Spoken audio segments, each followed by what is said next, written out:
বন্ধুরা, একবার এক তরুণ ছাত্র ছিল যার নাম আরিফ। আর তার স্বপ্ন ছিল একজন বড় বিজ্ঞানী হওয়ার। কিন্তু সব সময় সে মনে করত তার এই স্বপ্ন পূরণ করা অসম্ভব। তার আত্মবিশ্বাস ছিল কম এবং সে সব সময় মনে করত তার মধ্যে সেই যোগ্যতা নেই। একদিন তার স্কুলে একটি বিশেষ অনুষ্ঠান হয়। সেখানে বক্তা হিসেবে আসেন বিশ্ববিখ্যাত বিজ্ঞানী ডক্টর আহমেদ। ডক্টর আহমেদের জীবন গল্প শুনতে সবাই আগ্রহী ছিল। তার বক্তৃতার সময় ডক্টর আহমেদ এমন কিছু কথা বলেছিলেন যা আরিফের জীবনে এক নতুন আলো নিয়ে আসে। ডক্টর আহমেদ বলেন, বন্ধুরা, আমি যখন তোমাদের বয়সে ছিলাম তখন আমার অনেক স্বপ্ন ছিল, কিন্তু আমার চারপাশে সবাই বলতো আমি কখনো সফল হতে পারবো না। আমি ছোট একটা গ্রামে বড় হয়েছি যেখানে কোনো ভালো স্কুল ছিল না, কিন্তু আমি আর মানিনি।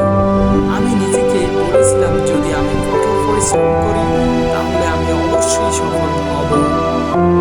কঠোর পরিশ্রম, আত্মবিশ্বাস এবং একাগ্রতা, এই তিনটি জিনিস আমাকে আজ এই অবস্থানে নিয়ে এসেছে। আমি প্রতিদিন নিজেকে বলতাম আমি পারবো, এবং সেই বিশ্বাসই আমাকে প্রতিদিন আরও পরিশ্রম করতে অনুপ্রাণিত করত। আমি বিশ্বাস করি আমরা প্রত্যেকেই আমাদের স্বপ্ন পূরণ করতে পারি যদি আমরা আমাদের স্বপ্নের প্রতি সৎ থাকি এবং কখনো হার না মানি। সফলতা কোনো ম্যাজিক নয়, এটা হলো কঠোর পরিশ্রম এবং অধ্যবসায়ের ফল। তাই যদি তোমরা কখনো মনে করো যে তোমরা ব্যর্থ, তাহলে মনে রেখো সফলতার পথে ব্যর্থতা হলো এক ধরনের শিক্ষা। ব্যর্থতা থেকে শিক্ষা নিয়ে আবারও উঠে দাঁড়াও এবং তোমার লক্ষ্যের দিকে এগিয়ে চলো। একদিন তুমি অবশ্যই সফল হবে।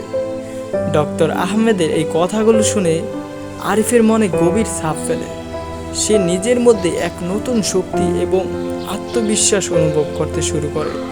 সেদিন থেকে আরিফ নিজের স্বপ্ন পূরণের জন্য কঠোর পরিশ্রম করে এবং একদিন সে সফল বিজ্ঞানীও হয়। এই গল্পে আমাদের শেখায় যে সাফল্যর পথে সবচেয়ে বড় বাধা হলো আমাদের নিজস্ব ভয়, যেটাকে আমরা কখনোই অতিক্রম করতে পারি না। বন্ধুরা, এই গল্প থেকে আমরা শিখতে পারি যে আমাদের নিজস্ব আত্মবিশ্বাসের কমতির কারণে আমরা কখনোই বড় কোনো সাকসেসের দিকে এগিয়ে যেতে পারি না। তো এই ছোট্ট গল্প থেকে তোমরা কি শিখতে পারলে অবশ্যই কমেন্টে জানাবে।